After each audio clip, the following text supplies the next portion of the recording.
C'est le contexte évidemment sanitaire qui amène voilà, à prendre un peu plus de sécurité. Donc évidemment, il y a plus de choix, mais la feuille de match elle reste à 23. Donc il y aura forcément 3 joueurs qui devront être en tribune. Donc dans la gestion humaine, c'est pas évident. Ça m'a fait amener à modifier aussi ce que je faisais avant. J'ai pas fait de liste de réservistes ou de suppléants parce que j'ai déjà, dans les 26, il y en a forcément 3 en trop, et de dire à des joueurs qui ont fini leur saison, qui étaient déjà déçus s'il y avait eu 23 qui ne sont pas dans les 26, leur donner un programme d'entraînement, c'est des joueurs qui ne peuvent pas se sentir concernés. J'ai l'option aussi de pouvoir, si j'ai un besoin, récupérer quelqu'un des espoirs qui sont en phase finale après qu'ils aient fini, puisque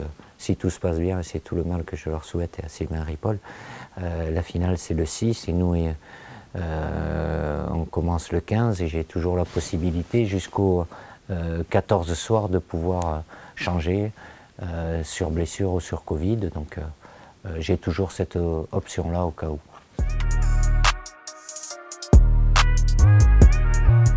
J'ai pris cette décision aujourd'hui après l'avoir rencontré, discuté, réfléchi. J'ai gardé toujours la même ligne de conduite, à savoir que mes choix, c'est toujours dans le sens du bien de l'équipe de France, que je pense être le bien de l'équipe de France. Ça m'est déjà arrivé d'avoir des situations difficiles, compliquées avec certains joueurs. Je n'en ai pas fait un cas personnel parce que pour moi l'équipe de France est au-dessus de tout. Donc évidemment j'ai tenu mon président avec qui j'ai une relation de confiance au courant de l'évolution de la situation, de ma réflexion, et jusqu'à prendre la décision de le sélectionner pour ce groupe qui va défendre la France. Alors il y en a beaucoup qui m'ont posé la question, mais pourquoi aujourd'hui et pas avant? On ne peut pas faire machine arrière, ni moi ni personne, ni Karim ni moi. Ça s'est fait, la situation, tout était réuni pour que ça se fasse. Je veux pas, et je l'ai dit, et je tiendrai parole. Voilà, c'est de la discussion, longue discussion qu'on a eue. Regarde que lui et moi, et il avait des choses à me dire, j'avais des choses à lui dire. Ça a été la première étape importante. Il y en a eu d'autres après, derrière, bien évidemment. Mais là aussi, ma fonction, je le répète, je ne suis pas là pour faire des surprises. Qu'il y ait des gens qui soient surpris par rapport à la sélection de Karim ou d'autres, ça je peux le comprendre. En tous les cas, là aussi, je suis resté dans ma logique, je n'ai pas cherché à faire les choses différemment par rapport aux différents ordres de passage. J'ai eu une pré-liste, et la pré-liste, j'ai mis les joueurs que je pouvais sélectionner.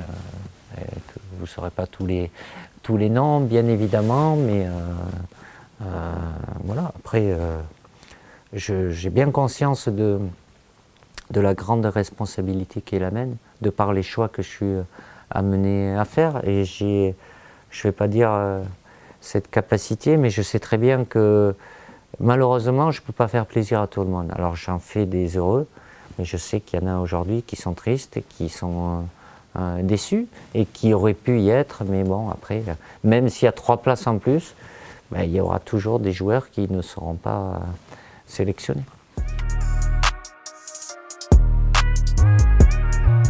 C'est quelqu'un que j'avais laissé à la disposition des espoirs en mars, puisque j'avais dit à Sylvain Ripoll qu'ils étaient prioritaires. Là, les rôles se sont un peu inversés, mais il le savait.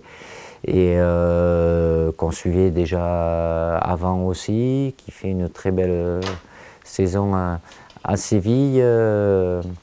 Voilà, avec cette capacité aussi, et c'est intéressant de pouvoir jouer à plusieurs postes, que ce soit dans l'axe central ou sur le côté droit.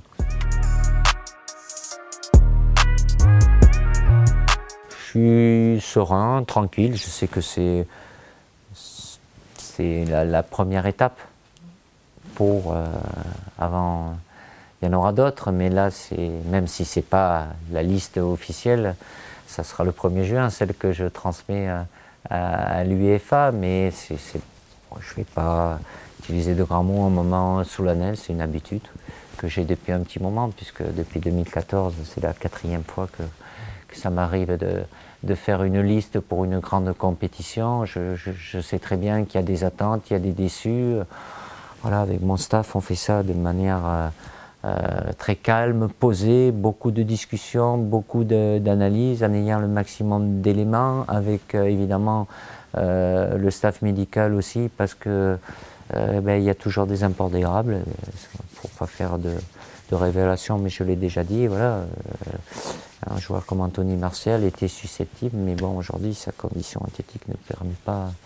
Et puis il y en avait d'autres aussi, avec le temps, voilà. Alors le malheur des uns fait le bonheur des autres, forcément, mais voilà, sur ces 26-là, j'ai confiance en eux, je compte sur eux, parce qu'on va être entendu.